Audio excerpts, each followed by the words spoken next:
वो खड़ा था, उसकी कोई वजह थी। उसकी वजह ये थी कि जब भी आदमी अपने परिवार के लिए, जब भी कुछ ऐसी मुसीबत आ जाए जहाँ पर उसके परिवार की ज़िंदगी का सवाल हो, तो उस वक्त आदमी कुछ भी कर सकता है, कुछ भी कर सकता है। दोस्तों, सनी देओल और अमीषा पटेल स्टारर मूवी गदर एक प्रेम कथा तो आपने देखी ही होगी। साल 2001 में रिलीज हुई इस फिल्म ने सिनेमा घरों में ऐसा गदर मचाया कि 22 साल बाद भी इसका क्रेज लोगों के सर चढ़कर बोल रहा है। गदर न केवल सनी देओल के फिल्मी करियर की शानदार फिल्म है, बल्कि हिंदी सिनेमा की एक ऐतिहासिक फिल्म भी है। ये फिल्म 15 जून साल 2001 में सिनेमा घरों में रिलीज हुई थी। गदर में सनी देओल के साथ अमीषा पटेल और अमरीश पुरी सहित कई दिग्गज कलाकारों ने मुख्य भूमिका निभाई थी और फिल्म का निर्देशन अनिल शर्मा ने किया था। दोस्तों, उस समय इस फिल्म को बनाने में 18.5 करोड़ रुपए की लागत लगी थी। लेकिन क्या आप जानते हो कि गदर मूवी ने इंडिया में 76 करोड़ रुपए की कमाई की थी? वही वर्ल्ड वाइड 183 करोड़ रुपए की कमाई गदर मूवी ने करी थी। आपको बता दें कि गदर एकमात्र भारतीय फिल्म है जिसके 10 करोड़ टिकट बेचे गए थे और इनमें से 5 करोड़ टिकट तो सिर्फ इंडिया में ही बिक गए थे। इसीलिए इस मूवी को लोगों ने इतना ज्यादा पसंद किया था कि इस मूवी की IMDb रेटिंग 7.3 पहुंच गई। अगर टीवी राइट्स, म्यूजिक राइट्स और वर्ल्ड वाइड कलेक्शंस मिला लिया जाए तो गदर मूवी ने टोटल 265 करोड़ रुपए की कमाई करी थी, जो कि साल 2001 में बहुत ही बड़ी रकम थी। लोगों ने इस मूवी को इतना ज्यादा पसंद किया था कि 22 साल बाद 11 अगस्त 2023 को इस मूवी का दूसरा पार्ट भी सिनेमा घरों में रिलीज किया जाएगा। तो चलिए इस वीडियो में आपको बताते हैं इस मूवी के बारे में कुछ जबरदस्त बातें, और साथ ही हम आपको इस मूवी के बिहाइंड द सीन्स भी दिखाएंगे। तो चलिए शुरू करते हैं आज की इस इंटरेस्टिंग वीडियो को। गदर फिल्म के कई सीन्स को काफी मेहनत के साथ फिल्माया गया था। उसमें से एक सीन फिल्म की शुरुआत में रेलवे स्टेशन का है। दोस्तों, इस सीन को शूट करने के लिए असली भाप वाले रेल इंजन का यूज किया गया था और ये सीन किसी असली वाले रेलवे स्टेशन पर शूट नहीं किया गया था, बल्कि इस सीन को दिल्ली के रेलवे म्यूजियम में शूट किया गया था और इसी रेल म्यूजियम को साल 1940 के अमृतसर के रेलवे स्टेशन में तब्दील कर दिया गया था।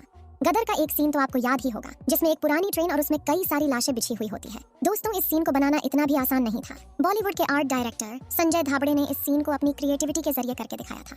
गदर के ट्रेन वाले सीन के बारे में संजय कहते हैं कि वो हमारे लिए बहुत ही बड़ा चैलेंज था, क्योंकि हमें अमृतसर के 1940 के रेलवे स्टेशन को मूवी में दिखाना था। इसीलिए उस सीन के लिए उन्हें पूरी ट्रेन को ही पुराना दिखाना था। इसके लिए उन्हें एक पुरानी ट्रेन का इंजन तो मिल गया था, लेकिन उन्हें ट्रेन के पुराने डब्बे नहीं मिल रहे थे। तो ऐसे में उन्होंने पुराने इंजन पर नए डिब्बों को लगाकर उन नए डब्बों पर मिट्टी का कलर कर दिया, जिसकी वजह से वो पूरी ट्रेन पुरानी दिखने लगी। दोस्तों, आपको जानकर हैरानी होगी कि मूवी के मेकर्स पहले तारा सिंह के रोल के लिए सनी देओल को नहीं बल्कि एक्टर गोविंदा को लेना चाहते थे और 1998 में गोविंदा को इस मूवी के लिए साइन भी करा लिया गया था।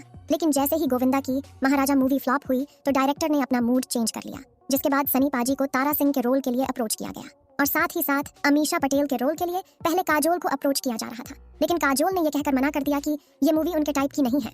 दोस्तों, मूवी में हमें जो पाकिस्तान दिखाया गया था, उस पाकिस्तान की शूटिंग को दिखाने के लिए उत्तर प्रदेश के लखनऊ और रुदौली में नकली सेट को बनाकर तैयार किया गया था, क्योंकि उस समय पाकिस्तान में जाकर शूटिंग करना तो पॉसिबल ही नहीं था। इसीलिए इसके सोल्यूशन के लिए पहले डमी के सेट्स बनवाए गए थे। इसी के साथ साथ अमृतसर और पठानकोट जैसे शहरों में भी पाकिस्तान के कुछ सीन्स दिखाए गए थे और मूवी के कई सारे सीन्स की शूटिंग हिमाचल प्रदेश के शिमला में भी की गई थी। इस सीन में आप अमीषा पटेल को भागते हुए देख सकते हैं। ये सीन उस समय का है जब सकीना को पता चलता है कि तारा सिंह पाकिस्तान आ चुका है, तब वो उसे ढूंढती हुई दिखाई गई है। इस सीन में पूरा माहौल इस तरह से क्रिएट किया गया था जो कि देखने में बिल्कुल पाकिस्तान लगे। फिल्म के क्लाइमेक्स का फाइट सीन तो आपको याद ही होगा। इसमें सनी देओल चलती हुई ट्रेन में फाइट करते हुए नजर आ रहे हैं। वहीं आपको बता दें कि चलती हुई ट्रेन पर दौड़ने और फाइट वाले सभी सीन्स रियल में चलती हुई ट्रेन में शूट किए गए थे, क्योंकि उस समय VFX का इस्तेमाल नहीं होता था। वहीं आपको बता दें कि इन सभी सीन्स को रियल लोकेशन पर ही शूट किया गया था। वहीं सीन में आप पाकिस्तान के हेलीकॉप्टर को उड़ते हुए देख सकते हो। आपको बता दें कि इस उड़ते हेलीकॉप्टर को पाकिस्तानी दिखाने के लिए इस पर कलर किया गया था और पाकिस्तानी फ्लैग भी बनाया गया था, ताकि वो दिखने में बिल्कुल पाकिस्तानी हेलीकॉप्टर लगे।